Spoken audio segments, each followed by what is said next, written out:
microscope électronique de marque Geol est un JSM 35CF. Donc, depuis 2004, il se retrouve en TP pour former des masters.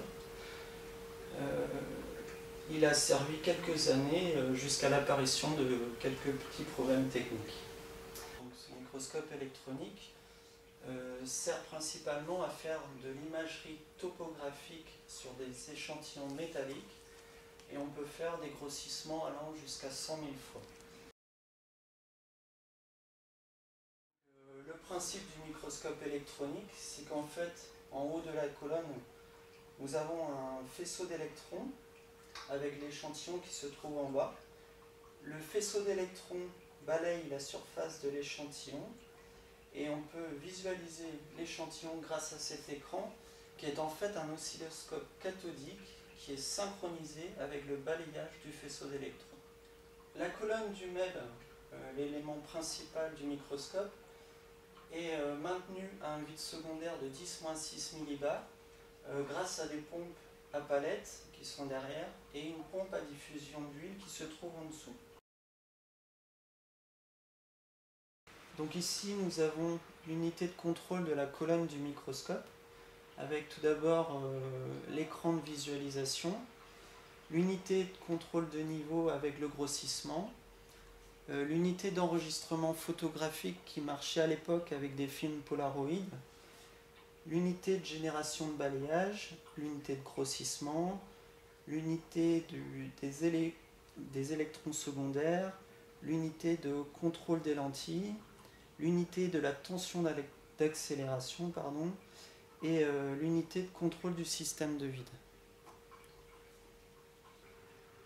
Donc en option sur ce microscope électronique, nous avons un système WDS qui est un spectromètre à dispersion de longueur d'onde avec toute la colonne électronique de commande du spectro avec en fait le traceur ici pour faire l'analyse chimique et quantitative des différents éléments présents en surface.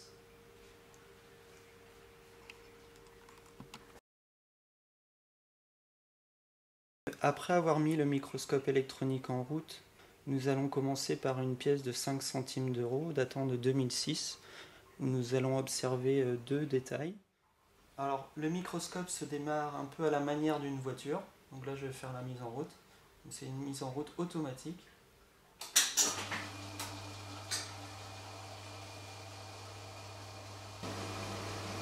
Sur cette petite canne de transfert.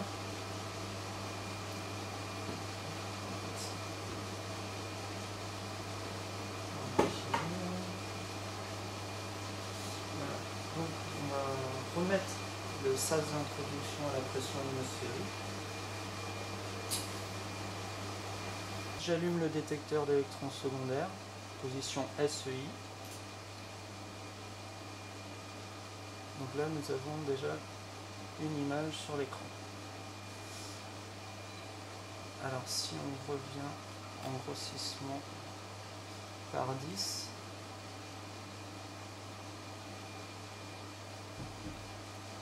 je peux contrôler le niveau de brillance et le contraste de l'image. Donc on aperçoit une grosse partie de la pièce. Alors on est au grossissement minimum, j'ai envie de dire, on est à x10. Donc là on voit effectivement le bas de la pièce avec l'année 2006, une espèce de poule et avec une petite harpe. Donc on va aller zoomer sur la harpe. Donc là je suis à x90. 90, on aperçoit plus nettement maintenant les détails du milieu.